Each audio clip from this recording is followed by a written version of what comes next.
अस्सलाम वालेकुम। एक नई वीडियो के साथ मैं आपके रूबरू हूँ। आज हम लोग जानेंगे सियाक़ व सबाक़ के बारे में। सियाक़ व सबाक़ कहते किसको हैं और इसकी एक मिसाल भी पेश की जाएगी। तो चलिए हम सीधे सीधे वीडियो शुरू करते हैं।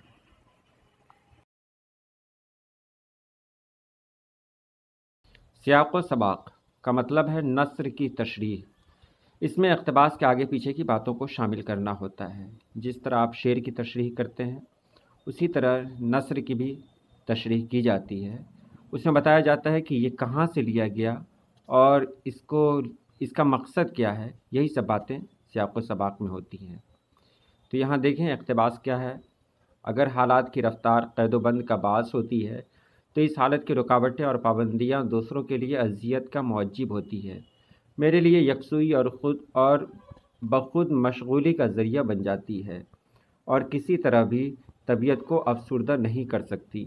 मैं जब कभी क़ैद खाने में सुना करता हूँ कि फ़लाँ क़ैदी को क़ैद तन्हाई की सज़ा दी गई है तो हैरान रह जाता हूँ कि तन्हाई की हालत आदमी के लिए सज़ा कैसे हो सकती है।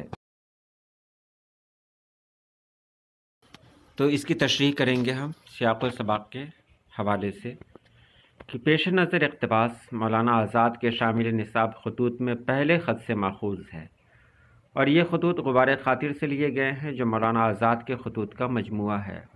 ख़त का ये इक़्तिबास सियासी नौइयत का है जिसमें मौलाना आज़ाद ने क़ैद-ओ-बंद के बारे में बयान किया है। चुनांचे वो फरमाते हैं कि हालात के रफ़्तार के नतीजे में आदमी क़ैद-ओ-बंद का शिकार होता है।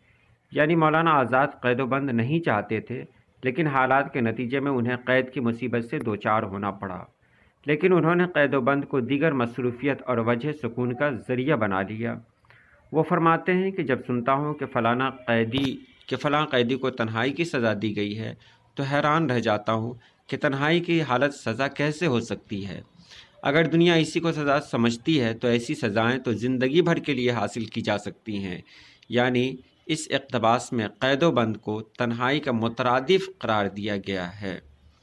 तो ये तशरीह रही, आपने इससे जाना कि इसमें मौलाना अबुल कलाम आज़ाद ने क्या कहना चाहा है, ये कहाँ से लिया गया है और मौलाना अबुल कलाम आज़ाद के बारे में भी आपको बताना है। तो ये सारी चीज़ें जब एक साथ जमा हो जाती हैं तो वही सियाक़ व सबाक़ कहलाता है, जो आपके इम्तहान में 5 नंबर के सवाल के रूप में आता है। तो ये बहुत अहम है, आप इसको समझ लें। और अगर आपने किताबें पढ़ी होंगी, आपने उर्दू की किताब पढ़ी होगी तो ये आपके लिए बहुत आसान होगा। और आपने अगर गेस से काम चलाया है तो फिर ये बहुत मुश्किल है। मुझे उम्मीद है कि आपने किताब पढ़ी होगी और आप इसका जवाब या इसके अलावा कुछ और भी मिले तो उसका जवाब आसानी के साथ दे सकते हैं।